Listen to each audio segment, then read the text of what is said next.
রায়গঞ্জে পরিবর্তন সংকল্প সভায় সুকান্ত মজুমদার। নিয়ম, আমি যেহেতু রাষ্ট্রীয় কার্যকারিণী সদস্য, প্রাক্তন সভাপতি হিসেবে রাজ্যের, আমি সেখানে ছিলাম। আমি সেখান থেকে সোজা আপনাদের এখানে এসেছি।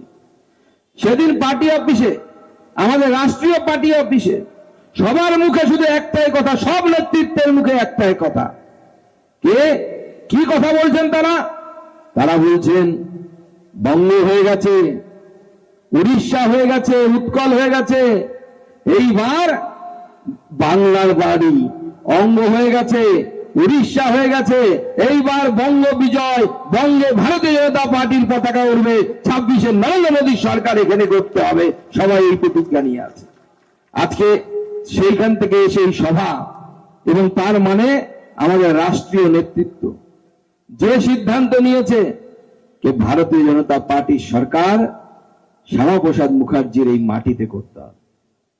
আর কালকে আমি দেখলাম, আপনারাও হয়তো টিভিতে দেখেছেন, আমাদের সর্বভারতীয় সভাপতি নীতিন নবীন, তিনি সভাপতি নির্বাচিত হওয়ার পর পার্টি অফিসের উপরে উঠলেন, দুজনের গলায় মালা দিলেন, দুজনের মূর্তিতে। একজনের নাম ডাক্তার শ্যামাপ্রসাদ মুখার্জি, প্রথমে তার গলায় মালা দিলেন, আর দ্বিতীয় জন হচ্ছে পণ্ডিত দীনদয়াল উপাধ্যায়।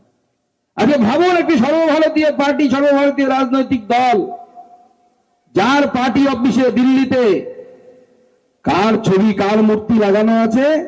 একজন বাঙালির মূর্তি লাগানো আছে, তার নাম হচ্ছে ডক্টর শ্যামাপ্রসাদ মুখার্জি। আমাদের পার্টি সেটা করে, অন্য কোনো রাজনৈতিক দল করে না। আর তৃণমূল কংগ্রেস আমাদেরকে বলে আমরা নাকি বাঙালির পার্টি নয়। তাই আজকে বন্ধুগণ, দিল্লির পার্টি অফিস থেকে এই রায়গঞ্জে আসা আমার এক গুরুত্বপূর্ণ ল্যান্ডমার্ক আমি বলে দিতে চাই, এবং মঞ্চে আমাদের সকল নেতৃত্ব আছে। আমাদের সভাপতি মাননীয় নিমাই কবিরাজ, উপস্থিত আমাদের সাংসদ, লড়াকু সাংসদ কার্তিক পাল, আমাদের রাজ্যের সেক্রেটারি অম্লান ভাদুরী, প্রাক্তন সভাপতি নির্মল দাম, বিশ্বজিৎ লাহিড়ী, বাসুদেব সরকার, এবং হেমদা আছে আমাদের জিএসদের মধ্যে, ভানুরামদা থেকে শুরু করে, নস্কর বাবু থেকে শুরু করে, এবং তাপস বাবু, এবং তার সাথে সাধন ওদিকে আছে। 4 জিএস আছে। জেলার অন্যান্য পদাধিকারীরাও আছেন, তো সহসভাপতি, সেক্রেটারি, সম্পাদক যারা আর কি। কিন্তু সব থেকে গুরুত্বপূর্ণ, এখানে জেলা সভাপতি বসে আছে, সাংসদ বসে আছে, আমি প্রাক্তন রাজ্য সভাপতি বসে আছি, ওখানে রাজ্য সম্পাদক বসে আছে, প্রাক্তন অনেক জেলা সভাপতি বসে আছে। কিন্তু ভারতীয় জনতা পার্টিতে আমরা যারা উপরে থাকি তারা অত গুরুত্বপূর্ণ নয়।